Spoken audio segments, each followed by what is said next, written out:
হযরত আব্দুল্লাহ ইবনে উম্মে মাকতুম রাদিয়াল্লাহু তাআলা একে তো অন্ধ মানুষ, নবীজির দরবারে এসে পড়ে থাকেন। তো একবার নবীজি বসে আছেন, কিছু কাফেরদের কিছু লোকজন আসলো। আসার পরে নবীজি সাল্লাল্লাহু আলাইহি সাল্লামের সাথে আলোচনা করতেছে। এদিকে আব্দুল্লাহ ইবনে উম্মে মাকতুম রাদিয়াল্লাহু তাআলা আনহু নবীজির পাশে বসে আগের থেকে আলোচনা করতেছিলেন। নবীজি অপেক্ষা করতেছিলেন কখন এই অন্ধটা যাবে আর আমি মক্কার বড় লোকদের সাথে একটু কথা বলবো। এরা প্রস্তাব নিয়ে এসেছে যে আপনার দরবারে যদি এরকম ছোট লোকেরা না আসে, নাউজুবিল্লাহ, তাহলে আমরা মুসলমান হয়ে যাব। নবীজির মানসিক ভাবে একটু দুর্বল হয়ে গেছে মানুষ হিসাবে, যে এই মানুষগুলো যদি মুসলমান হয়ে যায় তাহলে তো মক্কার জমিনে ইসলাম প্রতিষ্ঠিত হয়ে যাবে।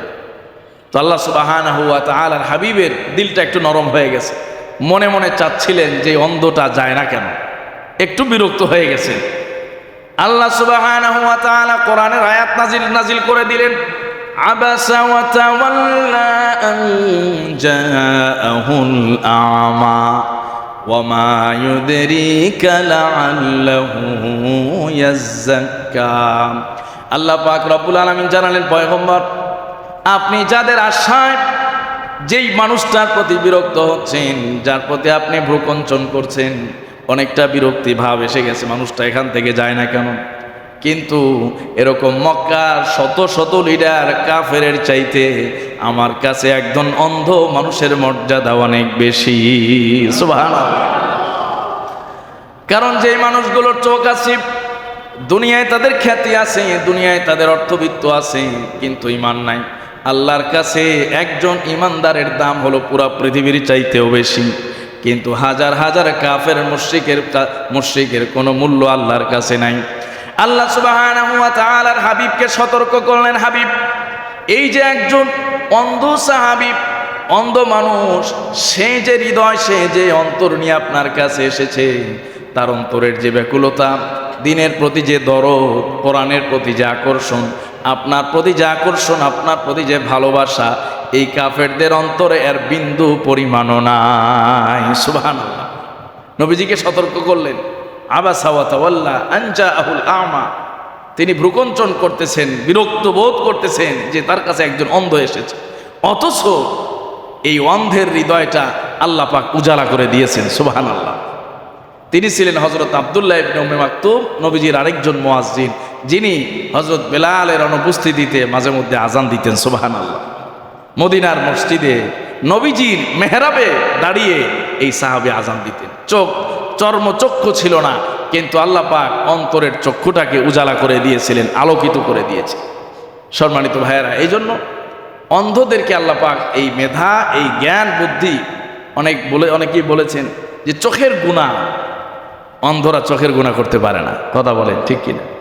চোখের গুনার কারণে মানুষের ব্রেন, মানুষের মেধা হ্রাস পেয়ে যায়। এটা বুজুর্গানে দ্বীনের এবং অভিজ্ঞতার সম্পূর্ণ কথা। চোখের হেফাজত না করলে গুনাহ, আপনার মেধা হ্রাস পায়, বুদ্ধি হ্রাস পায়। তো যেহেতু সৃষ্টিগতভাবে, জন্মগতভাবে অন্ধরা চোখের গুনাহ করার সুযোগ নাই, এই জন্য আল্লাহ প্রদত্ত যে মেধা, এখান থেকে সামান্য তাদের হ্রাস পায় না। এই জন্য তারা অতি সহজে সবকিছু কি করতে পারেন, আয়ত্ত করতে পারেন। সুবহানাল্লাহ। শুধু তাই নয়, আরেকটা বড় মুজিজা হলো কোরআনের মুজিজা। এটাও কোরআনের একটা মুজিজা।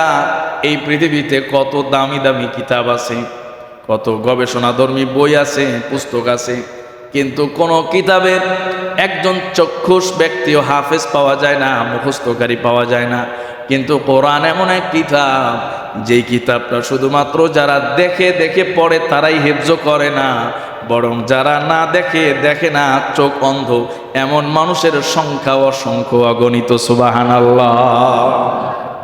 এটাও কোরআনের একটা মুজিজা, এজাজ, যে এই কোরআন যারা শুধু দেখতে পারে তারাই পড়তে পারে না, বরং এমন মুজিজা যারা দেখতে পারে না, চোখ নাই, এই মানুষগুলো কোরআন শুধু পড়তেই জানে না, বরং মুখস্থ করতে পারে। সুবহানাল্লাহ।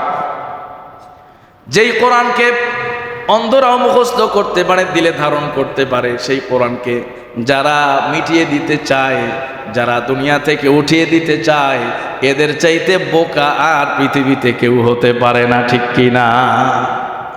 যেই কোরআন মুখস্থ করতেছে অন্ধরা, যে কোরআন মুখস্থ করতেছে শিশুরা, যে কোরআন মুখস্থ করতেছে বৃদ্ধরা, নারীরা, পুরুষ, সব শ্রেণী পেশার, সব বয়সের মুসলমানেরা মুখস্থ করতেছে, সেই কোরআন এই পৃথিবী থেকে কেউ নিশ্চিহ্ন করতে পারবে না। প্রিয় মুসলমান ভাইয়েরা আমার, এজন্য আল্লাহ সুবহানাহু ওয়া তাআলা হযরত নূহ আলাইহিস সালাতু ওয়াস সালাম সেই বক্তব্যটা বড় পছন্দ করেছেন। ইন আজরিয়া ইল্লা আলাল্লাহ, ইন আজরিয়া ইল্লা আলাল্লাহ। এই দুনিয়ার যত মেহনত, যত কোরবানি, এই সব কিছুর প্রতিদান আমরা চাইব কার কাছে? আল্লাহর কাছে। দুনিয়ায় কোনো কিছুই কিনা পরিপূর্ণ না। আপনাকে যতই দিক আপনার বস, এরপরেও আপনাকে সে পরিপূর্ণ খুশি করতে পারবে না। আমাকে যতই দেন, এরপরেও পরিপূর্ণ খুশি করা কোনোদিন সম্ভব। প্রতিটি মানুষকেই আপনি নিজের কাছের একবারে স্ত্রীকে আপনি যত দামি শাড়ি, যত গহনা দিতেই থাকেন, এরপরেও তাকে পরিপূর্ণ সন্তুষ্ট করতে পারবেন। সন্তান সন্ততি সব পরিপূর্ণ সন্তুষ্ট করা কোনোভাবেই সম্ভব না। এই জন্য একমাত্র, শুধুমাত্র, কেবলমাত্র আমার আপনার প্রতি পরিপূর্ণ সন্তুষ্ট হওয়ার মানুষকে, মালিককে আল্লাহ, তিনি আমাদের প্রতি পরিপূর্ণ সন্তুষ্ট হন। এবং আমরাও দুনিয়ার মানুষের কাছে চাওয়ার চাইতে প্রতিদান চাবো আল্লাহর কাছে, যেন আল্লাহ আমাদেরকে কি করেন? পরিপূর্ণ প্রতিদান দান।